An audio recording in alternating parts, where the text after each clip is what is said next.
I stand up and look down at the bed, holding my breath in fear of the sounds that are escalating from deep within my throat. I will not cry. I will not cry.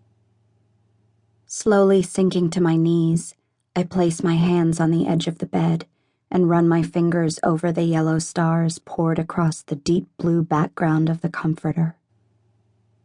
I stare at the stars until they begin to blur from the tears that are clouding my vision. I squeeze my eyes shut and bury my head into the bed, grabbing fistfuls of the blanket. My shoulders begin to shake as the sobs I've been trying to contain violently break out of me. With one swift movement, I stand up, scream, and rip the blanket off the bed, throwing it across the room. I ball my fists and frantically look around for something else to throw. I grab the pillows off the bed and chuck them at the reflection in the mirror of the girl I no longer know. I watch as the girl in the mirror stares back at me, sobbing pathetically. The weakness in her tears infuriates me. We begin to run toward each other until our fists collide against the glass, smashing the mirror. I watch as she falls into a million shiny pieces onto the carpet. I grip the edges of the dresser and push it sideways, letting out another scream that has been pent up for way too long. When the dresser comes to rest on its back, I rip open the drawers and throw the contents across the room, spinning and throwing and kicking at everything in my path. I grab at the sheer blue curtain panels and yank them until the rod snaps and the curtains fall around me. I reach over to the boxes piled high in the corner, and without even knowing what's inside, I take the top one and throw it against the wall with as much force as my 5'3" frame can muster. "I hate you!" I cry. "I hate you! I hate you! I hate you!" I'm throwing whatever I can find in front of me at whatever else I can find in front of me.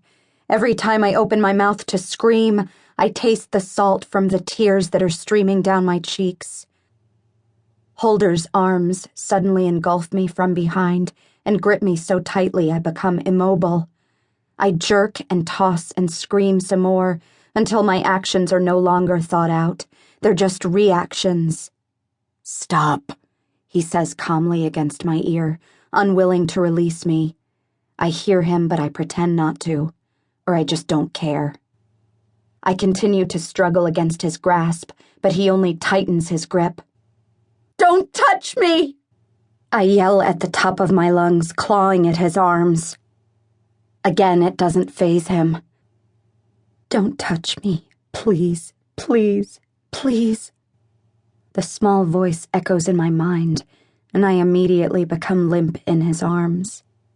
I become weaker as my tears grow stronger, consuming me. I become nothing more than a vessel for the tears that won't stop shedding. I am weak and I'm letting him win. Holder loosens his grip around me and places his hands on my shoulders, then turns me around to face him. I can't even look at him. I melt against his chest from exhaustion and defeat, taking in fistfuls of his shirt as I sob, my cheek pressed against his heart. He places his hand on the back of my head and lowers his mouth to my ear. "Sky." His voice is steady and unaffected. "You need to leave. Now."